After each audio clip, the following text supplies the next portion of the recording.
Hey, Adam, Geez, one why, thing. why do you think they call it bumpers, Gary? I don't know. Because they come at the beginning, at the end, like bumpers. Alex, you're a marketing guy. Do you like that design behind Paul? Does that sweet logo thing look pretty cool to you? Hey, I forgot to hit the record button. Yeah, that's really professional, isn't it? Well, this is a professional podcast. I met her in a parking lot and was handed 2 little Yorkies. And the only person I knew that knew Yorkies was Paul. So I called Paul and said, Paul. Sweet Talk is a weekly 20-minute podcast brought to you by the Continuing Education and Workforce Training Division of Idaho State University's College of Technology. Find us on Apple Podcast, Spotify, and SoundCloud and subscribe today. Now it's time to get started with Sweet Talk. Good morning, everybody, and welcome to Sweet Talk, ISU's Continuing Education and Workforce Trainings podcast.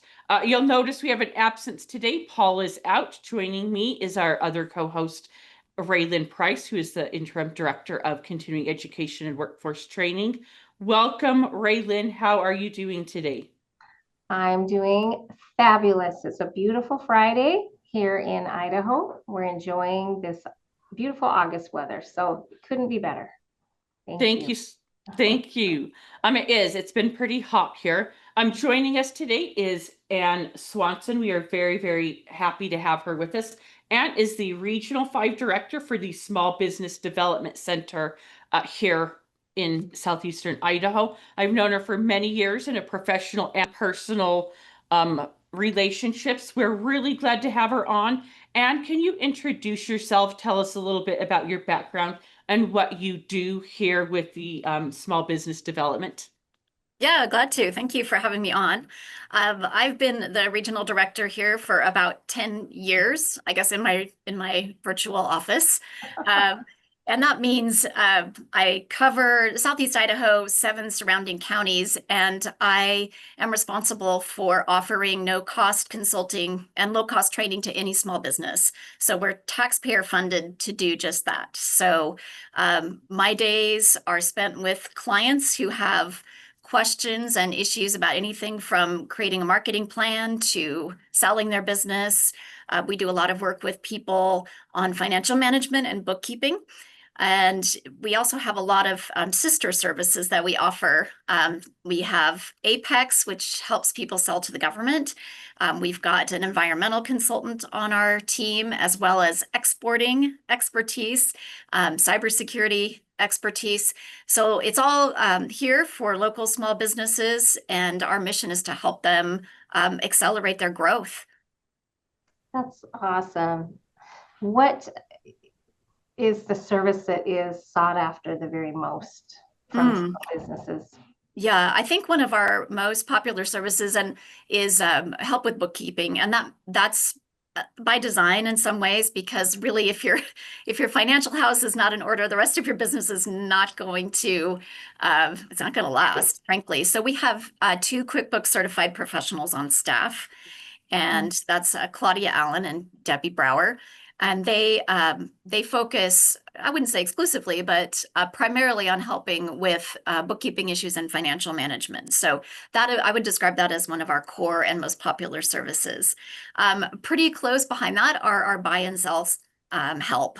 So this year I've helped a couple businesses write prospectuses, which is just a fancy way of saying a list of the value in the business, assets, intangible and tangible, and helping people get their business ready to sell.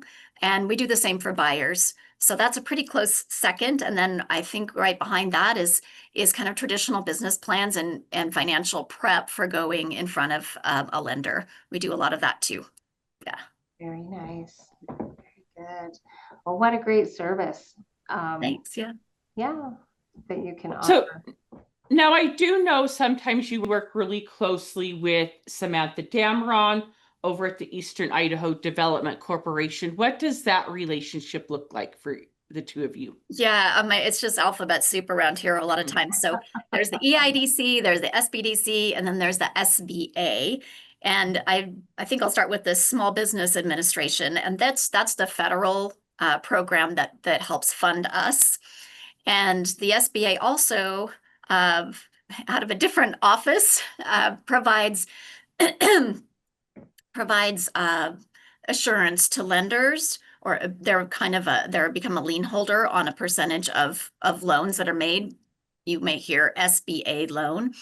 And so when the SBA comes in and helps a bank or a credit union loan money, meaning that it takes some of the risk burden off the bank, then the SBA has to look at that loan. And that's part of what Samantha Damron does at the Eastern Idaho Development Corporation is they are kind of eyes and ears for the SBA.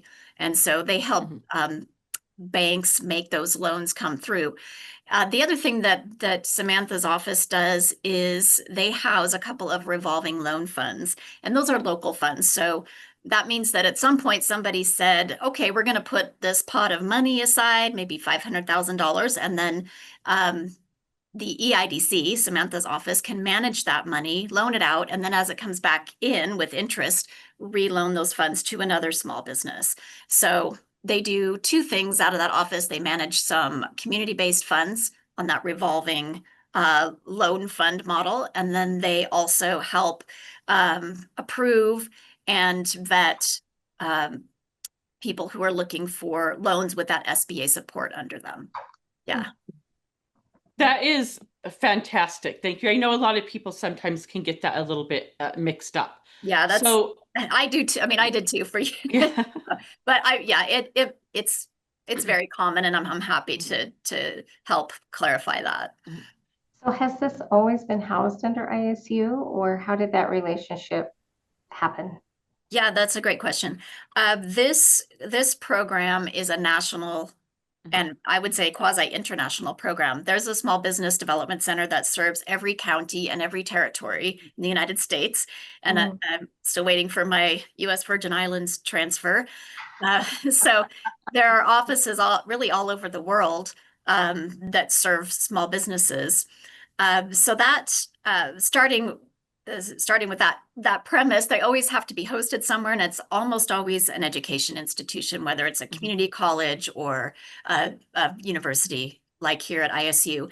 And that relationship is really a partnership between the host, who provides some support, financial support. So ISU gives me an office. I'm here at the College of Business, and that's a pretty typical host, right? So ISU gives me an office. They pay part of my salary.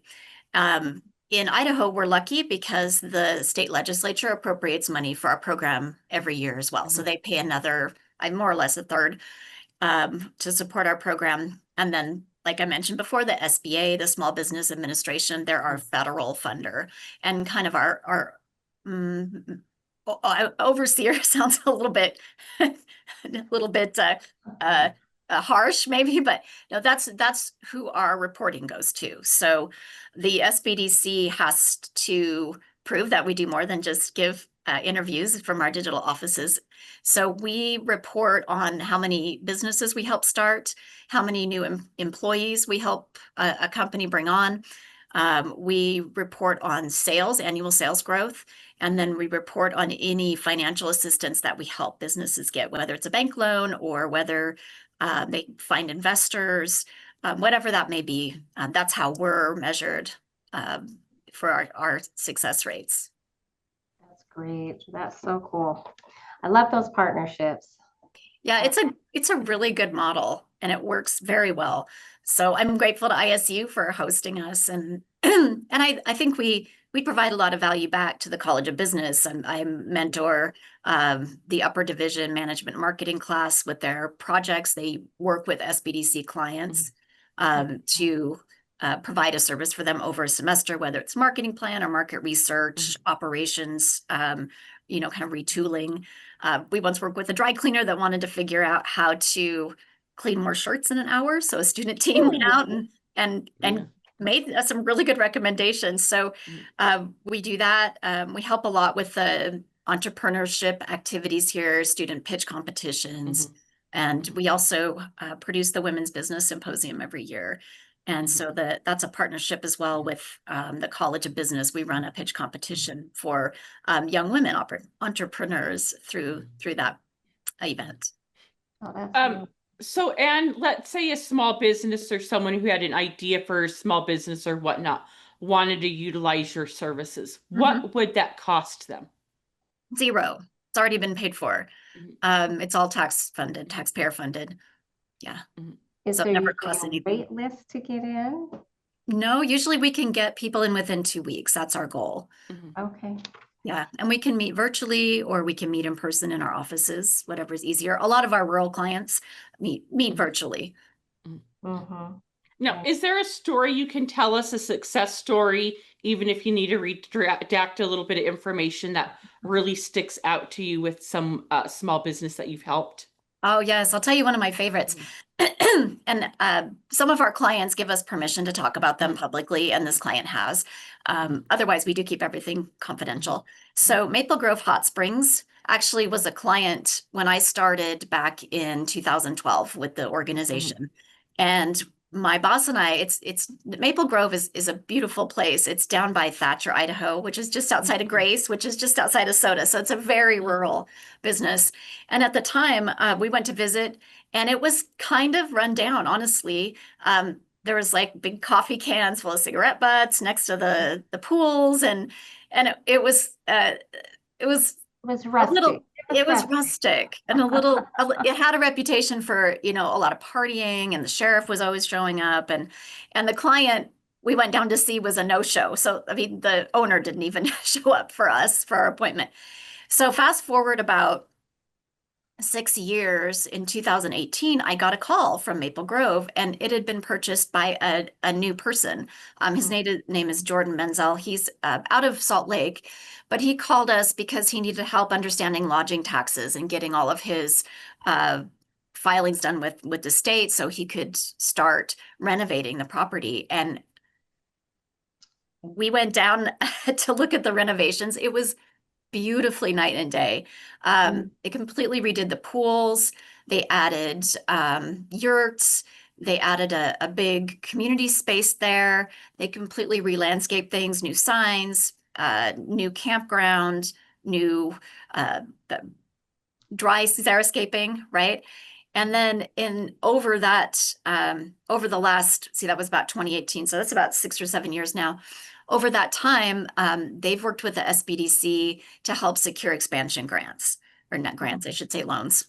So help secure expansion money. So we helped them with a $1.2 million expansion loan. And that took a lot of work. And it was a team effort. We called in one of our financing experts that actually works out of our Twin Falls office to help with that. And now they've expanded yet again. They've added some stone shelters. They've added a commissary build that they're doing. If you haven't been, I can't recommend it highly enough. It's not the party place it used to be. There's like no smoking, no alcohol, no music. It's a quiet, peaceful place out there on the Oneida Narrows, and it shows in their profits as well. So that's probably my favorite success story. Awesome. Is we've helped them from the beginning, really, and I guess phase 2 of Maple Grove. That's cool. I just looked him up on the internet. That's why I was looking to the site. The photos look spectacular. It looks like such a nice place. It will not disappoint you. Yeah. That's really cool. Yeah. So if I'm hearing you right too, you do some then with lodging people who want to open an Airbnb maybe? Yeah. Or, we can, yeah. The Airbnb is we're happy to work with anybody. I mean, we don't discriminate, of course. Airbnbs typically have a lot of the rules already preset about how you have to operate. So sometimes there's not a lot of wiggle room, right? But we do work with hotels and motels, bed and breakfasts. So we have, my goodness, you name an industry, we've probably worked with a few. Awesome. Yeah. Very cool. So what would you say is your number one clientele that comes to you? What would the typical person look like? I wish I had a typical client. It kind of it kind of goes in batches. So some years, like last year, I worked with about 5 counseling practices that were opening. It seemed like there were just a bunch all at once. And there's no really explaining it, but I think I helped open 2 last year out of the 5 that I counseled. Daycares were pretty popular about 3 years ago. Claudia became sort of our in-house expert on daycare and daycare management. So there was a time when that happened. There was another time when I had a lot of physical therapists coming to see us, and I can't really explain it. There are always food service folks who pop in and out. Some years we had a bunch of life coaches, and so we actually developed a protocol to not a protocol sounds medical, but just a list, a checklist for people who come in with that interest. So it just kind of depends on the season. So you've done small food, like restaurant, Retail, yep, hotel, retail, medical. yeah, So, professional services, engineering, architecture. wow. I've A cadre. yeah. Expert in everything. So now, when people reach out to you, of course, it is small business development. Is there a threshold for what is considered a small business, and what is that? That's a good question too. Yes, but you're gonna laugh because it's 250 employees. Wow. So I don't think I've never had a client with more than 30. I don't think. So there's that covers almost everybody in the region except for hospitals and big factories. So Wow. So how many full-time people do you have working out of your office? I have 2 full-time. Okay. Yeah. So it's myself, and then I mentioned Claudia Allen, and that's our financial bookkeeping piece. She also does a lot of the same things I can do, but she focuses on that. My focus, I would say my specialty would be marketing, digital communication strategy. I've done a lot of prep for sale, valuation, things like that, business plans. One thing I think is important to mention is that AI has become a big player in small business consulting. And so our office is, all the SBDCs are working to adapt to that and, take on policies about how we're going to use AI with our consulting. I mentioned that because you can ask AI to write you a business plan draft for about anything now, and it'll come back to you. Of course, cautionary tales, don't just assume that it's all, ready to go and accurate, right? But there are so many questions that AI can answer and processes that it can describe that, that used to be what we would do. So we're adapting to how AI fits into our consulting. I'm guessing that going forward, it's going to be us that will be the experts at writing the prompts that AI demands for the kind of information people want, understanding its capacities and it's also its shortcomings. So that is definitely the new kid on the block that we're working with. And so far, I've had a lot of success with it, with helping folks using AI. It keeps getting better and better. It does, and there's some fear in there too. I have it personally. I mean, when does this replace all of us, right? I hope that doesn't ever happen because you still need you need humans. You need humans. You need strategists.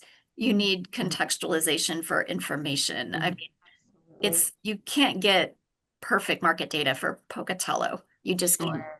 And so I think, that fear has been around with computers and anything new, is that it would replace humans, robots, and it will replace some aspects, but I just don't know about replacing humans because there's things that we can do that machines can't do. Yeah. And we're social animals. And I'll add that there is a huge emotional component to running a business. I mean, it affects relationships, you have employees that you have to manage, you have your family that has to be considered in how your business runs. It's stressful, it's scary. So having the capacity as a consultant to work with that side of being a small business person, I think is crucial. We do a lot of encouraging and helping people find ways to manage their stress, whether that's making a repetitive task go away or automate, or if it's making some calls for people because they're stressed out and don't know who to call. Those are the kinds of services I think AI can't ever replace. Yeah, I agree. So back to the consulting piece, do you consult with these businesses for like efficiencies and how to become more profitable? Like Absolutely. Yeah. yes. Mhm. Okay. Yeah. That's And we're actually running really low on time, but I have one more question before we kind of give you an opportunity to tell people how to reach out to. It seems like with all of your consulting, you're very involved in like the small town community business, right? How does small business, just in your opinion, overall affect or have an impact on local community? Yeah, it's a massive effect. I mean, in a community like Pocatello, Mhm. it is the architecture that holds Mhm. the big players in our community together. I mean, you have a university, you have a hospital, you have Simplot, you have large employers, but there's only maybe 4 or 5 of them, right? Mhm. And the small businesses in the community are the threads that make all of those people who work there have a happy, healthy, interesting life in Pocatello. And if there's going to be economic development in Pocatello, a lot of the focus really should be on keeping those small businesses running and open. It is crucial. They are the ties that bind a community together. And so I think the last statistic I read, and I may be exaggerating this because I believe it, but I think 90% of a community like ours is economically supported, or 90% of our economic base is small business based. And remember that definition is 250 employees or less. So it's absolutely crucial to the health of a community. Absolutely. It pains my heart when I see a business open their doors and then a few months later they're shut. Yep. Because And they usually didn't come and see us. So yes, exactly. But having this resource, what a wonderful resource for people to be able to lean on for that.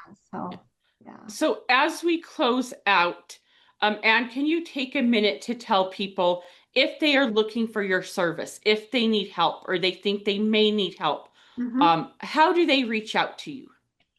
You can find us at idahosbdc.org. You can Google Idaho SBDC, and that will take you to a site. And there's a red button that says "Get Help" in the corner, and you can click that and make an online virtual application to be a client. And as soon as we get that, we'll call you in 48 hours. We're pretty good at that. So you're welcome to Google us and just follow your nose to becoming a client. That's very cool. Well, thank you, Raylyn, for co-hosting with me. Thank you, Anne, for being a guest on us and telling us a little bit more about the resources we have for small businesses in Pocatello. If any of you are interested in our offerings, you can find those at cetrain.isu.edu. We do have some classes with Excel that small businesses may want to take as well. You can also call us at 208-282-3372. Thank you so much and be safe out there. Thank you.